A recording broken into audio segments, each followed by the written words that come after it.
სასჯელი გისოსებს მიღმა ციხეების დატოვების წინ მჟავდებულები, რომლებმაც საპრობილეებში რამდენიმე წელი გაატარეს, სარეაბილიტაციო კურსს გაევლიან, ანუ სასჯელის ვადის ამოწურვამდე ისინი დასაქმდებიან და ციხიდან უკვე კონკრეტული ახალი პროფესიით გავლენ.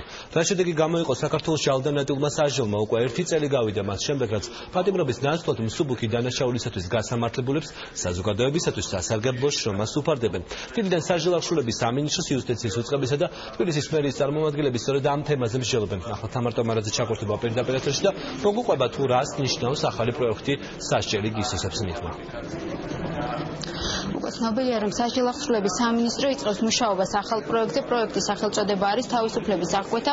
მისი მიზანი კი ისევ და ისევ არის პატიმართა რეაბილიტაცია და მათი დასაქმება. პროექტში ჩართვა შეეძლებათ არა მხოლოდ იმ ადამიანებს, რომლებიც ნაკლებად მძიმე დანაშაულისთვის არიან ბრალდებულები, არამედ იმ ადამიანებსაც, რომლებიც საპატიმროებში უკვე წლებია იმყოფებიან, მათ საშუალება აქვთ, რომ დარჩენილი სასჯელი მოიხადონ საპატიმროს გარეთ და ამაში მათ დაეხმარებათ პრობაციის სააგენტო, რომელიც უზრუნველყოფს მათ დასაქმებას და ასევე ამ პატიმრებს საშუალება ექნებათ ყოველი შაბათი კვირა მათი ოჯახის წევრების გარემოცვაში გაატარონ.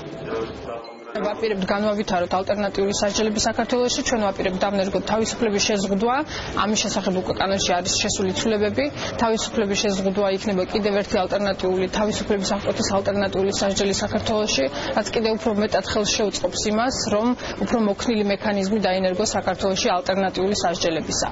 რა თქმა უნდა, ეს ყველაფერი განაპირობა იმან, რომ დღეს ჩვენ ვართ სისხლის სამართლის პოლიტიკის ლიბერალიზაციის პერიოდში და ზუსტად ამიტომ ჩვენ ნერგავთ ესეთი ტიპის თანამედროვე სასჯელებს საქართველოში იყო სრულიად სხვა მდგომარეობა. თითზე ჩამოსაცვლელი წლების წინ ჯერ კიდევ საქართველო იყო რეგიონში ერთ-ერთი ყველაზე კრიმინალური ქვეყანა.